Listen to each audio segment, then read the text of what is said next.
Hello, I'm Damon Hendricks with ABI Digital Solutions, and I'm here to talk to you about how you can take advantage of the best time in history to gain market share. It's a guide to leading your market. This is part one. Now, as you probably know, the current business environment is pretty unforgiving.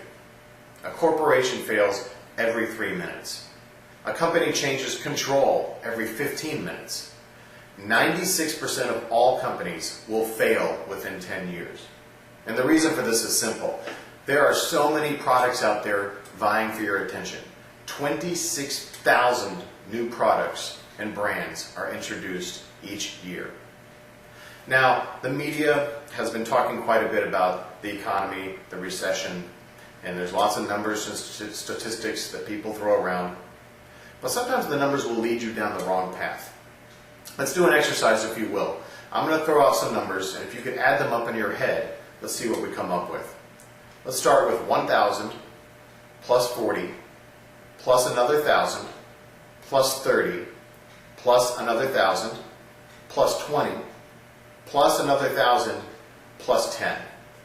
Now, oddly enough, if you're like 99% of the people out there, the number you are thinking about right now is 5,000. But let's take a look at these numbers more carefully. 1,000 plus 1,000 plus 1,000 plus 1,000 is 4,000. 40 plus 30 plus 20 plus 10 is 100, which of course is 4,100. Now let's shift gears a little bit. I'm going to tell you a cautionary fable for our times. Once upon a time, there was a hot dog vendor, and he was known for selling the best hot dogs in town. His business was booming. This man was so busy advertising and selling his hot dogs and running his business and making lots of money that he didn't even have time to read the newspaper, watch television, or listen to the radio. And consequently, he never even heard about the coming recession. He just kept selling his hot dogs to as many people as he could, and he made as much money as he could. Now one day, his college-educated son came home and told him that an economic recession was coming, and people wouldn't have enough money to buy as many hot dogs as they did before. So on his son's advice, this very successful vendor cut back on his advertising, took down the signs down the street, ordered fewer supplies, ordered cheaper supplies, and he took down the billboards that were leading people to his hot dog stand in the first place. And sure enough, people stopped coming to his hot dog stand, and eventually he went broke. Now he thought to himself, how smart my son was in predicting all of this. Now, of course, this is a self-fulfilling prophecy if there ever was one. But let's take a look at what happens when companies keep marketing during down times. Let's start it in 1974 and 1975, a recession that lasted for several years. They found that companies that did not cut marketing expenditures experienced higher sales and net income, not just during those 2 years of the recession, but for the 2 years following the recession, than companies that had made cuts in their marketing efforts. Now maybe that was some sort of fluke, just something that was very specific to that time period. So let's take a look at the 1981 and 82 recession.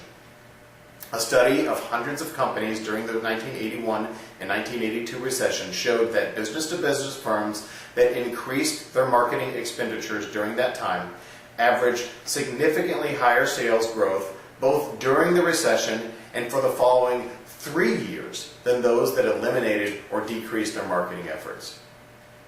Management Review put it this way in regards to the 1990-1991 recession.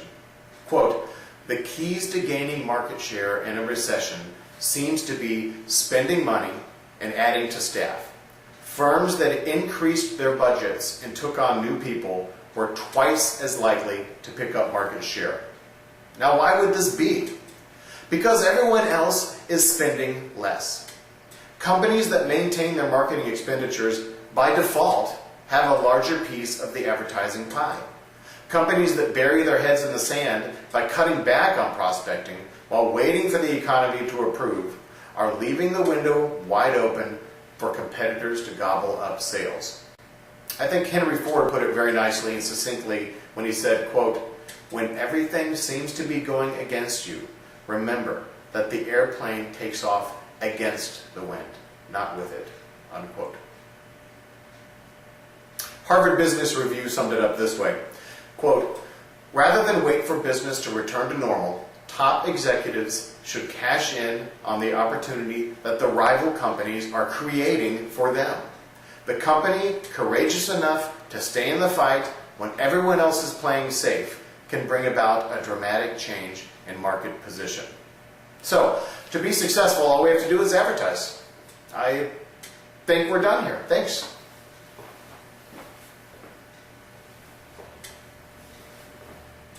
You didn't think we were really done, did you? No, of course not. The problem is conventional advertising doesn't work the way that it used to. Let's take a look. Today, consumers are harder to reach than ever before. In 1960, nearly 90% of the country watched primetime television. Now less than 30% watches it. 29% of people don't even read a newspaper. 25% never watch the evening news. I'm sure some of us can relate to this one. 70% of us mute commercials. And my wife is very guilty of this one. 24% of us own a DVR and watch at least 50% of our television programming on replay, therefore skipping the advertising entirely. Now, people are receiving so many messages that they might just tune them out. 30 years ago, the average American was targeted by about 560 daily ad messages. So billboards, the logo on the Coca-Cola can that you drink, the Campbell's soup can.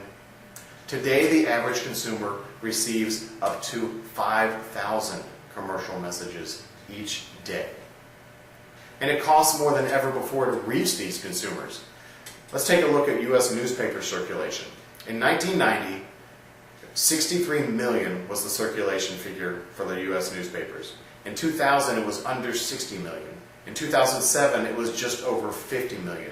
Yet the cost of newspaper advertising per unit of circulation has increased tenfold since the mid-1960s. So get this, circulation is going down and people are paying more to advertise in it. Magazines have seen a five-fold rise over the same period. Super Bowl advertising. Let's talk television. The costs of Super Bowl advertisements have doubled since 1999. And of course, we all watch the news every year and see what the new ad rate for the Super Bowl is going to be, and it goes up and up. And don't look to the internet to reach your dwindling audience. The truth about pay-per-click ads, according to Business Week in 2007, is, quote, very few people actually click on them. In fact, what do you think the percentage of people who click on internet banners is? Well, in 1997, it was 1%. In 2001, it was 0.4%. And today, it's under 0.2%. Now, many marketing executives are keeping tight their reins on their advertising budgets. 77% of them plan to reduce their ad campaigns, and that's been borne out by the numbers. In 2007, the advertising in terms of cost in billions was about $280 billion. In 2008, it was about a little over 270, and in 2009, it was a little over 250 billion. So let's take a look at marketing best practices that effectively increase your sales, even in tough economic times. I'm going to shift gears a little bit and tell you about the black bamboo plant.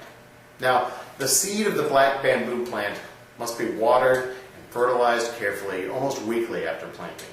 And to the frustration of the novice farmer, during the first 4 years, nothing at all seems to happen, despite being repeatedly watered and fertilized.